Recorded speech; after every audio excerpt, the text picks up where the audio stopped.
So ayun guys, hindi ako nakapag-vlog kahapon pag uwi namin ni Emma.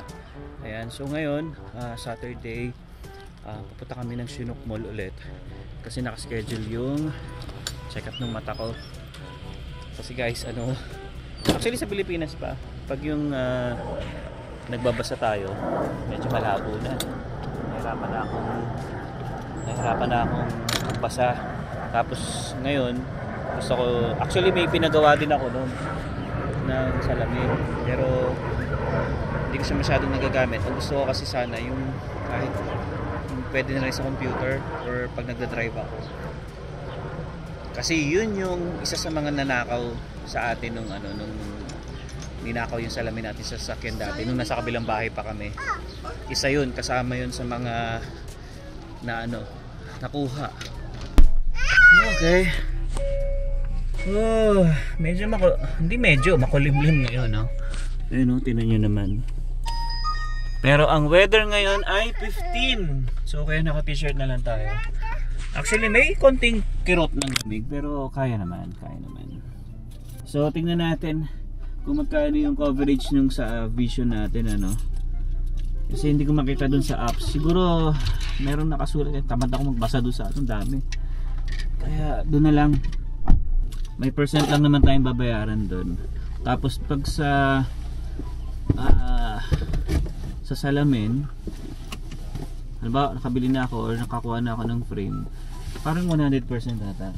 Tingnan natin kasi iba-iba bawat insurance. Yun na nga eh. Pero kasi kanina try ako na maglagay ng 200, wala akong babayaran. Adi good. Yun yung nakalagay doon. Let's go.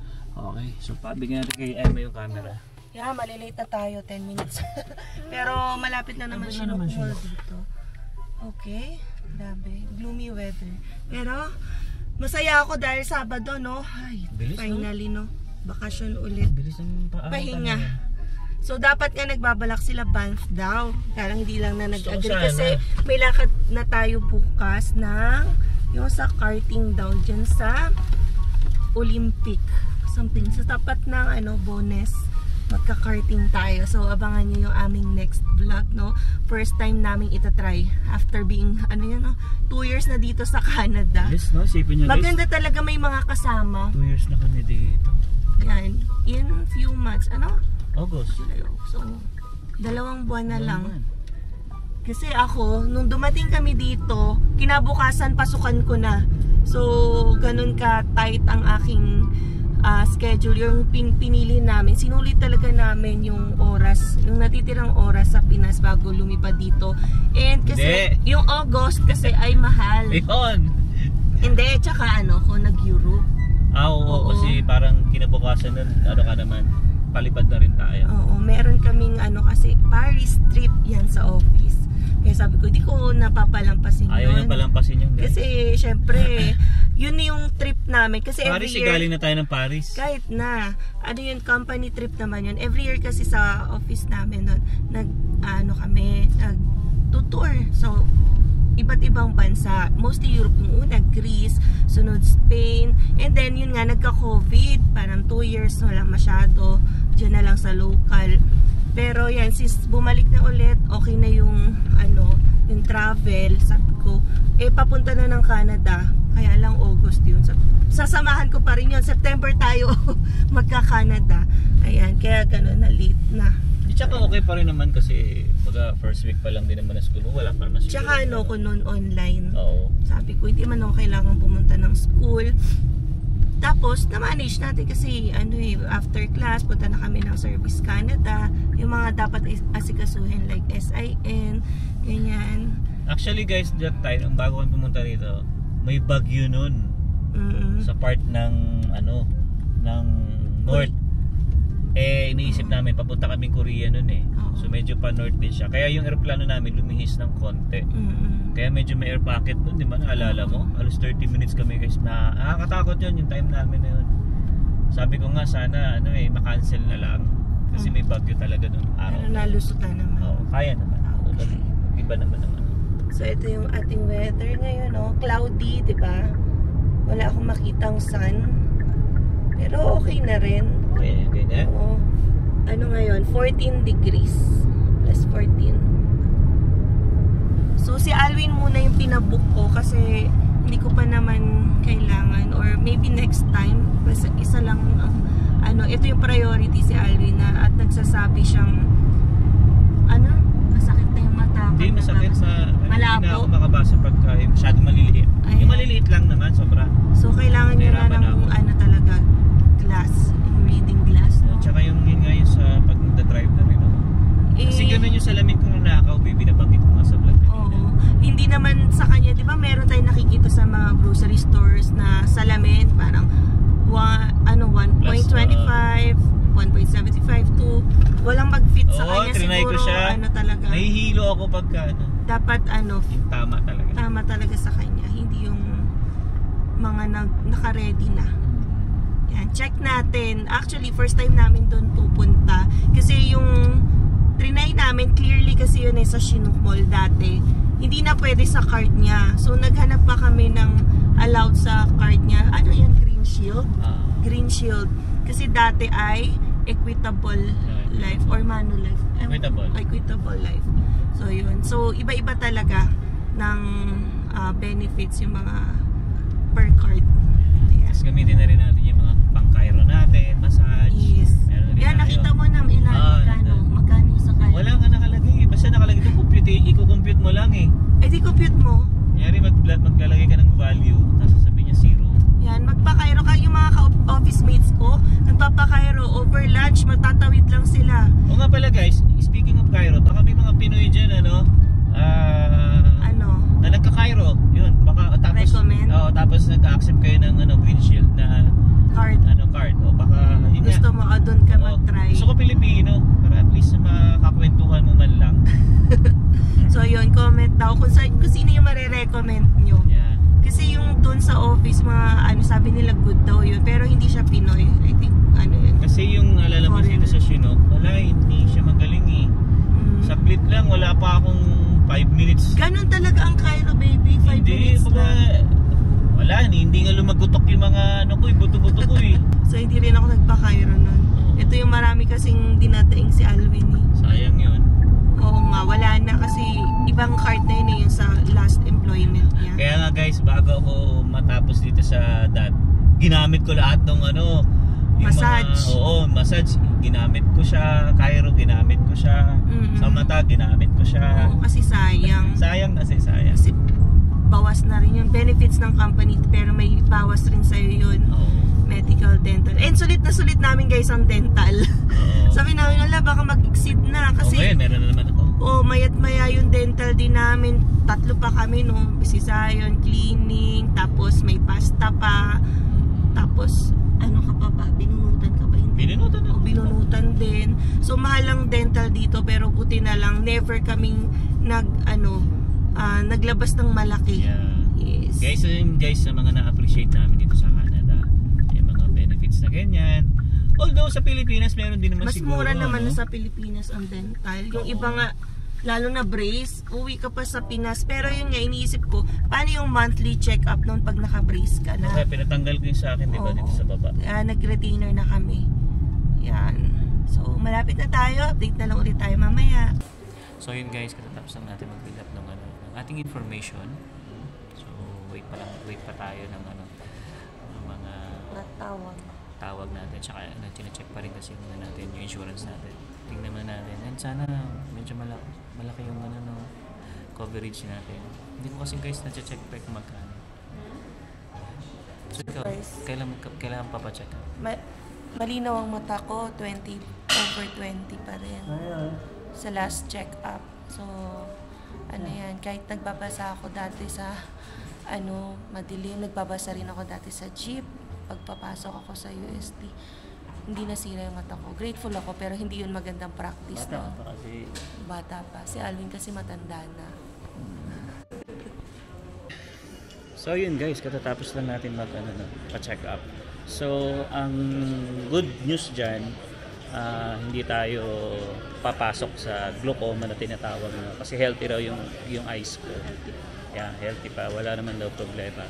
Ang nagiging problema ko lang talaga yung reading, kasi yung malayo kaya ko siya makita talaga, clear talaga siya sa akin. Which is meron na rin kasi ako noon. Gusto ko lang malaman talaga or yung prescription makuha. Para at least alam ko na kung ano yung sukat ng... Oo.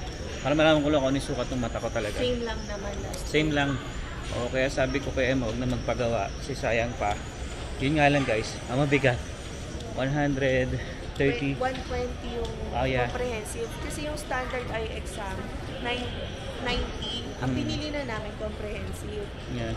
Tapos, ang coverage niya 70 lang. 70 lang. Dati kasi nasa 90 yun, yung 100. So, iba-iba talaga green shield. So, nag-add kami ng $50 kasi nga 70 lang. Okay na rin, at least na, kasi sabi nga rin ng babae sa akin, dapat daw yearly talaga ako nagpapa-check up. Kasi nga, meron tayong iniinom na metformin. So, isa rin daw sa nagko-cause yun ng paglabo ng mata yung diabetic natin. Pagiging, hindi naman tayo, Pre-diabetic. Oo, hindi pa naman tayo diabetic guys. Kumbaga, nasa, ano pa lang tayo, border pa lang tayo. So, yun yung ano niya. Ayan, so nandito tayo ngayon sa ano, The Source again. Ay, si Kuya. Tingin tayo na mga... Oreo! Ano yan, Oreo? Ito baby, 349. Lagi natin tinitingnan. Gusto mo na ba bilhin? Ayoko yan. Bakit? Sabi Mahal mo yan. maganda to. Mahal yan. Eh, dito ka sa... Sale nga sa ano. Sa Skull Candy. Hindi, sale yung ano. Ito. Saan na ba yun? Yung gano'n kay Shelo. Ayun nga. Pro. Beats. Yung Beats. Yung Pro niya. Ayun, mura 100. Ayan o, $279. Sale siya. Eh, ba't kailangan malaki? Balik yan eh. Ganun lang ang bilog niya, no? Ito kasi sakop yung talagang tenga mo. Sony, ayaw mo. Ito 199. Sinira kasi ni Emma guys yung ano ko, AirPods. Hindi naman sinira. Baga nasira. Natanggal yung pinaka plastic niya. Siguro nabagsak. Yan. Ano yan? Sony. Mahal yan. $249 yan. Mas mura to. 199 lang.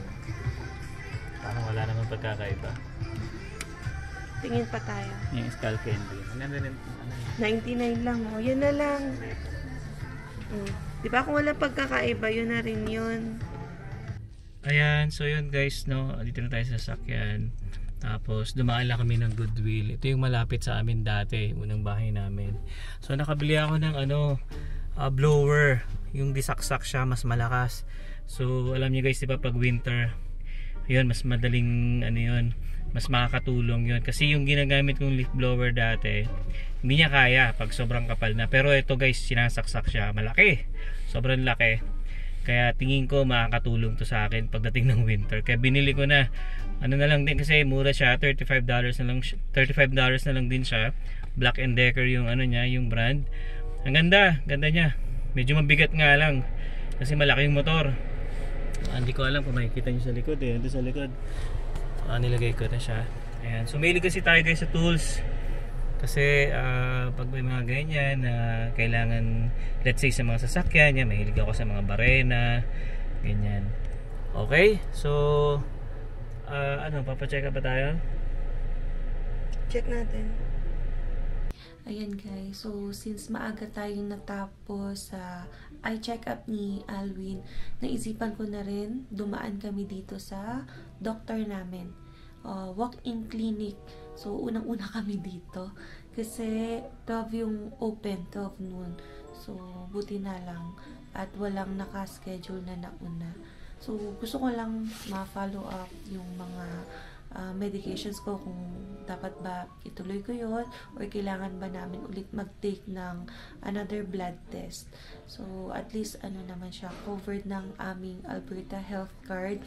Siguro kapag sa card yan, pwede nang 100% or depende sa coverage din ng card ni Alvin, kung 80, 90, 100 yan. So iba-iba kasi talaga since bago yung card ni Alvin. So tinitingnan pa namin.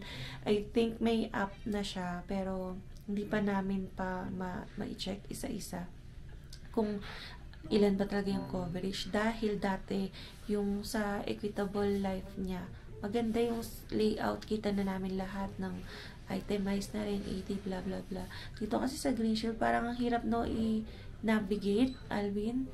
Hindi pa makita isang tingin kung ano, kailangan isa-select mo pa kung ano yung ginawa, procedure, tas ilan yung coverage. So, yun, explore pa namin. So, yan, antingin na lang muna namin yung doktor. And, sakto ngayon ay ang doktor na naka-schedule ay Pinoy. So, ito din yung nag-reseta sa akin or nag-request ng KUB ultrasound, yung before kung napanood nyo. Kaya, maganda ngayon ay makausap din siya about it. Hindi naman ako tinawagan. So, ibig sabihin, walang, negative na resulta or may bato-batong nakita sa aking kidney. Pero yun, antayin na lang natin. So yun guys, kakatapos lang namin magpa-check up. And yan, nakita naman na yung result ng ultrasound ko. And very happy ako na all clear daw, walang negative stones. Yan. Wala sang HIV. Loko-loko, walang stones na nakita. So buti na lang no, nakakuha natin sa water therapy. Kasi nga diba, once a stone former, always a stone former. Buti, hindi nagre-recur as of now. And yan, nakapagpa-request ulit kami ng laboratory para i-check yung level ng cholesterol and kay Alwin yung sugar. Pati sa akin pala. Para rin matingnan, di ba, if okay pa ba ang ating lifestyle. Pero, kasi Pinoy ngayon nag-check up sa amin, alam nyo na rin naman daw na, yung mga Pinoy mahilig sa mga sausawan, lalo na din sa kanin. So, yung parang triglyceride, kung ano man yung level na tiningnan niya, because of rice daw yon, hindi naman daw because of mga pork or beef. So yung rice talaga yung kailangan i-trim down, which is sana magawa natin bilang mga Pinoy. Alam niyo naman, kahit sa office nagbabaon ako pa ng rice din. So I will try to cut down yung rice. Yun. Binigyan muna ako ng 1 month sa healthy eating and lifestyle bago gawin tong laboratory namin para tingnan nga yung effect. And kung kakailanganin pa ba mag-medication. So ngayon wala akong medication, wala akong for cholesterol or whatever for sugar. Tingnan muna daw ang healthy living. Okay? Okay, sa akin naman, okay naman daw yung cholesterol ko. Maganda. Yes. Mas maganda nga yung cholesterol ko kaysa sa akin. Pero kasi ako ngayon, umiinom pa ako kasi ng gamot ko siya kasi naubusan na. So doon namin nakikita yung pagkakaiba talaga na mabuting nagiinom talaga tayo ng mga medication natin. Or yun nga, change na lang ng lifestyle. Yes, kung ayaw niyo mag-medication. Bawas daw ng rice. Rice talaga. Hindi karne. niya sinabi daw karne. Hindi okay daw, lang, hindi masyado. Okay lang naman, basta yung rice nga. Tsaka exercise syempre. Exercise. So yun lang naman. Ayan, buti naman, ang dami nating nagawa ngayong araw sa eye check-up niya sa medical check-up. Ano lang to, biglaan. Sabi ko, uy, mag-open na yung clinic. So daan na rin tayo kasi kami kanina after sa check-up niya sa salamin. Sabi ko, uwi na ba tayo? Parang gumising tayo maaga tapos wala nang pupuntahan. So sabi ko, check up na rin. Pwede man lumabas ulit mamaya. So labas muna kakain tayo. Kakain muna kami kasi kung kakain kami sa mall. Oo. Kaya muna, ang dami pang pagkain kanina. Yeah. Ay, oo, kasi yung nga birthday ni Ate Michelle kagabi, kaya ang dami pang food. Yun na lang ulit ang kakainin natin. Although cut ng rice. Yeah. Tsaka yun nga pala guys, no? Isa sa mga na-appreciate namin yung mga pagpapacheck up, wala kami pinabayaran. Yes, oo. Sabi ko din sa inyo kanina, yung mga benefits namin, di ba? Yun yung mga ganda ritong napapakinabangan namin. Although, mataas talaga yung tax namin kasi nga, binabayaran din naman namin yan paunti-unti. Pero, nagagamit mo siya. Yes. Di ba? And dito sa clinic na to kasi, hindi naman required na yung family doctor talaga yung kausapin mo. At least nga napupunta kami kay Doktora Florencio. So, yun yung walk-in duty niya. Hindi niya lang kami makuha as puno na. Hindi lang namin siya makuha as family doctor kasi puno na daw. So, iba yung family doctor namin. Pero, kapag pumupunta kami dyan yan, walk-in, siya yung nag-aasikaso sa amin. So, parang siya na rin. So, siya na rin tumitingin ng resort ko. Tuwing Sabado na lang tayo punta. O, diba? Okay na okay din. Yeah. Na siya yung tumitingin, nakakausap namin yung Tagalog. Alam niya yung lifestyle natin na kanin. Kasi hindi yung nakita nung family doctor namin, ano pa yung kinakain namin. Bilis kasi magsalita ni Oo, hindi syempre kasi iba yung culture. Nigerian yung family doctor namin. Pero at least diba ngayon ay Pinoy. Saka yun din guys, no, di ba? Si Emma, kailangan niya muna mag at least 1 month. Then sa next namin, pa-check up namin, papakuha kami ng dugo. Wala pa ring bayad yun, no? So maganda talaga yung service dito sa Canada kasi hindi katulad sa Amerika, may mga bayad Ano pagdating sa ospital? Hindi ko alam. We cannot tell, pero yun guys, mga kwento Pero lang sa narinig atin. na Oh, sila. may part na binabayaran sila. So, yun nga lang, no, yung waiting time yung problema ng karamihan. Pero kanina, nag-wait kami yun, 20 minutes. Kahit kami na yung una sa pila, 20 minutes kami nag-wait. Pero, okay na rin. So, okay na. Oo, tapos, week lang naman yung naging check-up namin kasi ano lang naman to, laboratory request. And chinek yun nga yung ultrasound result ko. Kaya hindi tumawag kasi nga normal naman. Kasi automatic talaga sila guys tatawag pag na-receive na nila yung result from the laboratory clinic. Tapos may something na nakita. So tatawagan ka for follow-up. Ako gusto ko lang talaga marinig na okay, cleared na, wala, healthy yung kidneys ko. Ako rin, nung nabanggit kanina na maganda yung cholesterol ko, syempre nakakatuwa, di ba? Although alam natin sa sarili natin, ang lakas natin kumain. Tignan mo nga. Oo, laki na tiyan ko eh. Hindi kasi nga talaga, kasi nga sa trabaho ko ngayon, iba nga eh. Oo, Lagi na tayo nakaupo, 8 hours tayo nakaupo. Sabi ko, ano ngayon kasi di ba summer, ganyan. Jogging tayo. Ito naman si Alwin, bike, ganyan. Gusto niya yung may gastos. Gusto ko may bike. Ayoko, jogging muna tayo kahit walk lang Yeah, sa mga pwede park, naman. ganyan. Paglilibot tayo, pwede tayong maglibot. Marami mamaya. kasi nag-iaya sa amin mag-bike. Oo nga. Kaya sabi ko, pwede rin. I-investment Kaso nga lang, yun. bibili ka nga na. Saka na kasi kakabili lang natin ng tent. Sunod-sunod na yung gastos.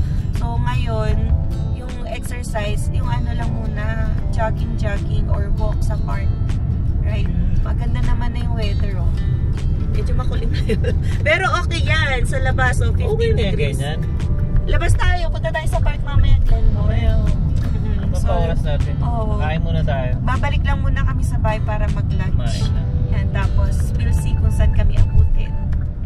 So, yun lang guys, ang ating vlog for today. Maraming salamat po sa pagsama nyo na naman sa amin. And sa mga bago po sa aming channel, you can consider subscribing po. And don't forget to click the notification bell para updated din kayo sa aming latest video uploads. So yeah, we'll see you in the next one!